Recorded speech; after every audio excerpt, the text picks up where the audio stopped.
wisdom, prudentia, justice, justitia, temperance, temperantia, courage. fortitudo. Applying ancient philosophy to modern life, this is the Sunday Stoic.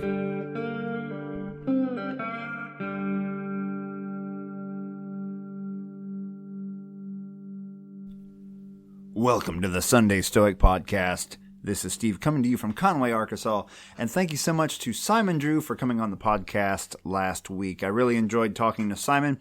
He's been generous enough to have me on his show several times.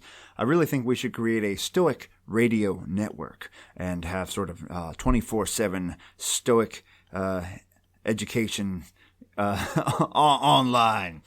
But thank you, and also thank you to my patrons for supporting the show. You can support the show at patreon.com/SundayStoic, and that helps to keep the lights on, helps me buy new microphones. I just had a microphone die the other day. Anyway, things out of our power, right? And also you get ad-free episodes. You can chat with me on Zoom occasionally and earn rewards, things like that. So thank you for everyone who has done that.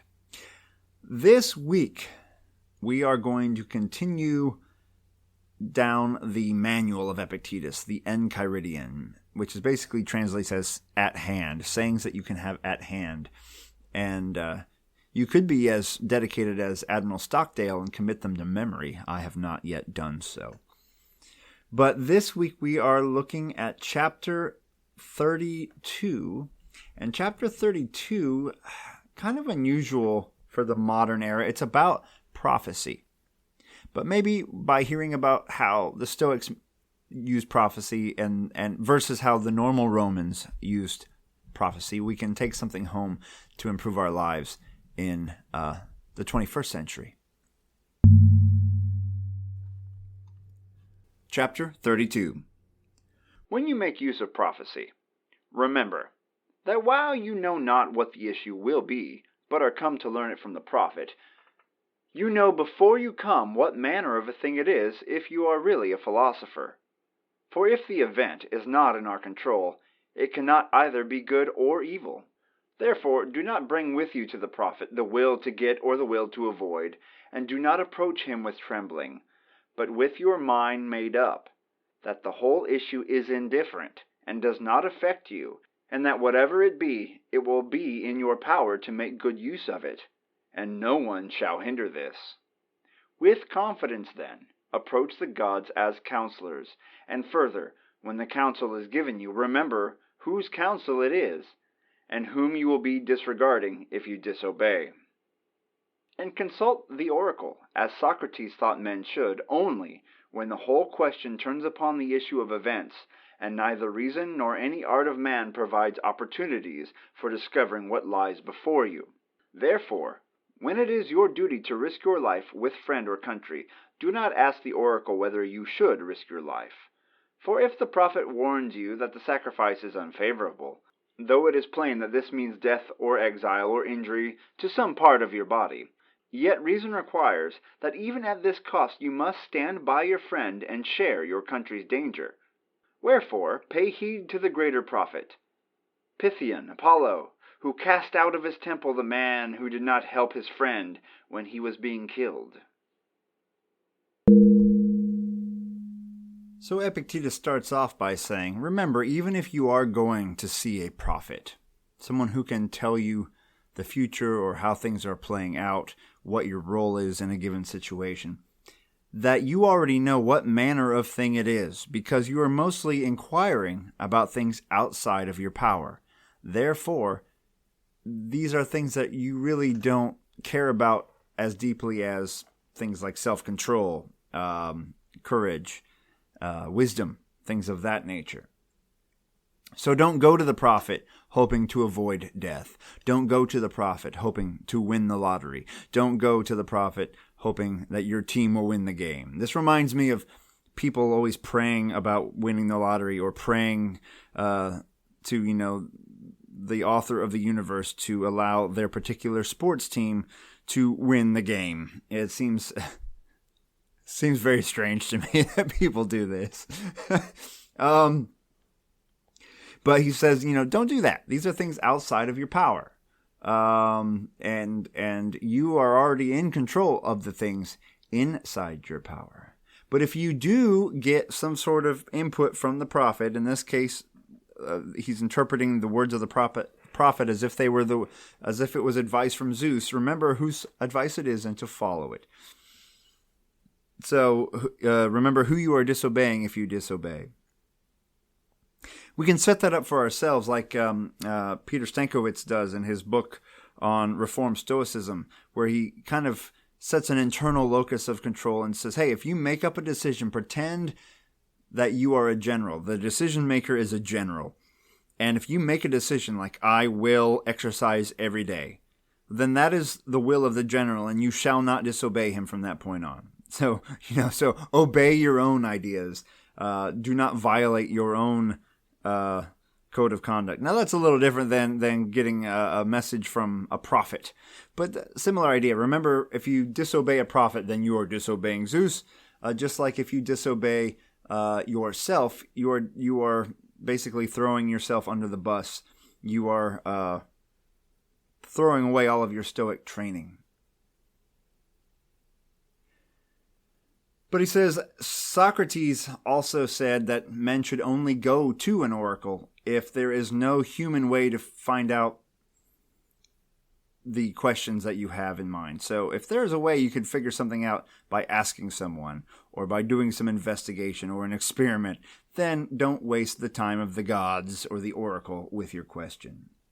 But if you go to see that oracle, then the thing that you got to worry about is you might find out something bad, like some sort of danger lies before you. And you might find out, hey, I need to risk my life for a friend in the future. So you have to decide, well, should I risk my life? Like the oracle may say, if you continue on this journey with your friend, you will have to risk your life for them. So what should you do? Should you say, well, see you, buddy. Gotta go. And he says, no, that's not what you do. You now know, well, life isn't indifferent, but my courage and my friendship is not an indifferent, and I must stand with my friend. So he says, you must stand with your friend and share your country's danger. Let's say you find out from the prophet that a war is coming, but if you leave now, you'll be fine. You can just go to the next country over, skip town, you'll be fine. But if you stay, you very well could die. What should you do? Well, your duty lies in your friendship. Your duty lies with your nation in this sense. Your duty lies to do what you are supposed to do. And he then ends by saying, don't forget Pythian Apollo, who cast out of his temple the man who did not help his friend when he was being killed. And there's a footnote in the translation I'm using here where it says that according to I believe a historian, unless it's something mythological, but either way, some folks were going to Apollo's temple to visit it, 3 friends. Meanwhile, they were met by robbers. Okay? And one of the friends said, see ya, and took off running, leaving 2 friends to face the robbers. Then one of the friends tried to defend the other friend, but in the act of swinging his sword, or whatever it was, he accidentally killed his own friend trying to defend his friend. Okay? So now we're in a dilemma. Who's at fault here? Who's to blame? What should happen at the temple of Apollo? And according to this, the prophet at the temple would not even speak to the friend who ran away.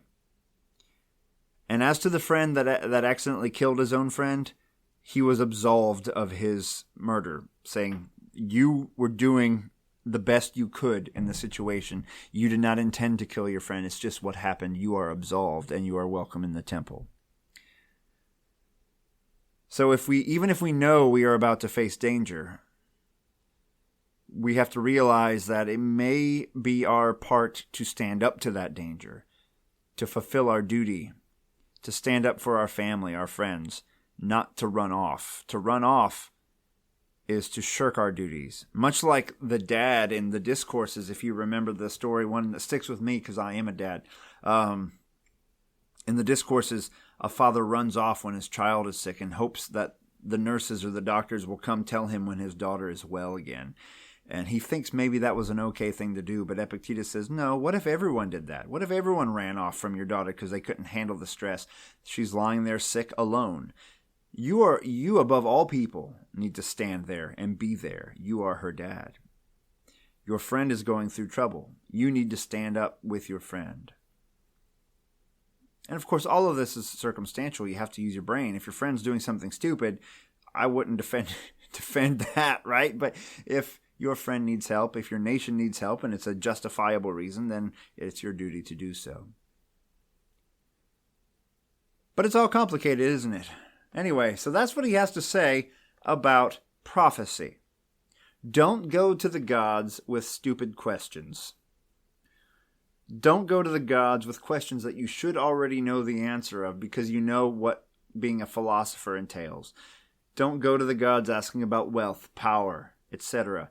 But if you do get advice, don't run off. Stand your ground. Do your duties. If you disobey, then you are violating the commands of the gods themselves.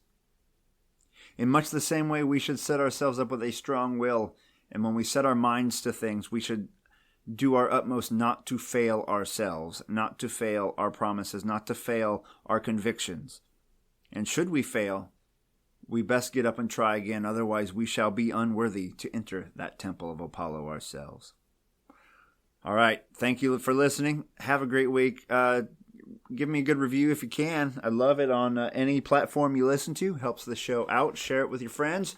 And there are about 4 or 5 more Sunday Stoic coins available on Etsy. International shipping is available. Order them soon. But just to warn you, I may be on vacation for about a week. So if you order soon or order or acknowledge that your order may be on hold for about a week until I get home and get to ship them again. Okay, but those coins are available. I think they're really cool. Only about 4 or 5 left on Etsy, so check them out. All right, have a great one, everyone. Thank you so much for listening to the podcast. Carpe Diem.